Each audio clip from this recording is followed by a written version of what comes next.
কচু তো নানানভাবে রান্না করেছেন, একবার এইভাবে রান্না করে দেখুন, দেখবেন স্বাদ হবে দারুণ, কথা দিচ্ছি। আসসালামু আলাইকুম, সকলেই কেমন আছেন? আলহামদুলিল্লাহ সকলেই ভালো আছেন, সুস্থ আছেন।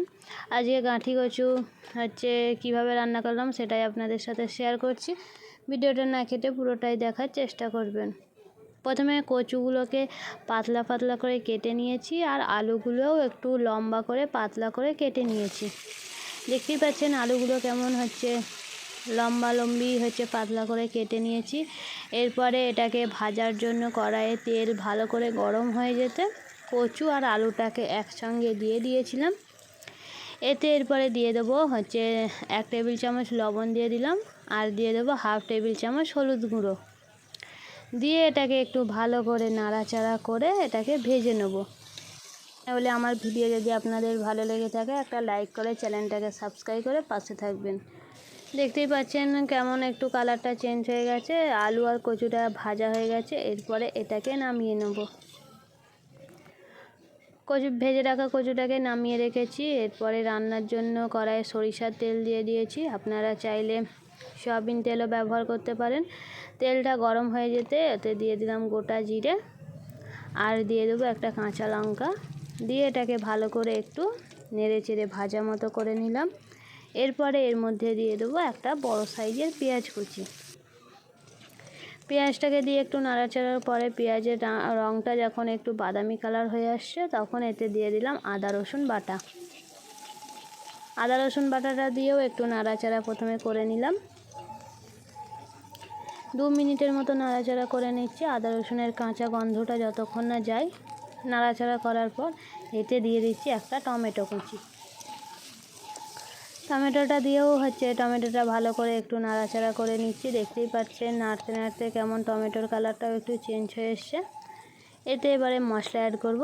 যেমন 1/2 টেবিল চামচ দিয়ে দিলাম লবণ, 1/2 টেবিল চামচ হলুদ গুঁড়ো,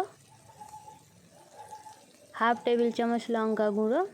এরপর দিয়ে দেবো ভাজা মশলা, যেমন 1/2 টেবিল চামচ ধনিয়া গুঁড়ো আর 1/2 টেবিল চামচ জিরে গুঁড়ো দিয়ে এই মশলাটাকে ভালো করে একটু কষিয়ে নেব অল্প করে পানি দিয়ে। যতক্ষণ না মশলা থেকে তেলটা ছাড়ছে ততক্ষণ টমেটো পেঁয়াজের ভালো করে কষিয়ে নেব। দেখতেই পাচ্ছেন মশলা থেকে তেলটা ছেড়ে গেছে আর টমেটোটাও অনেকটা গলে গেছে। এরপরে যে কচু আলুগুলো ভেজে রেখেছিলাম সেই কচু আলু ভাজাটা এর মধ্যে দিয়ে দিলাম, দিয়ে এটাকেও একটু ভালো করে নাড়াচাড়া করে কষিয়ে নেব।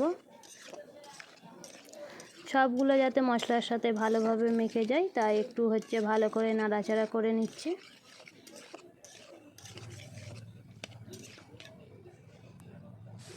এতে এবার অল্প করে পানি দিয়ে আলু আর কচুটাকে ভালো করে কষিয়ে নেব। দেখতেই পাচ্ছেন কষতে কষতে কেমন কালারটাও তরকারি চেঞ্জ হয়ে গেছে।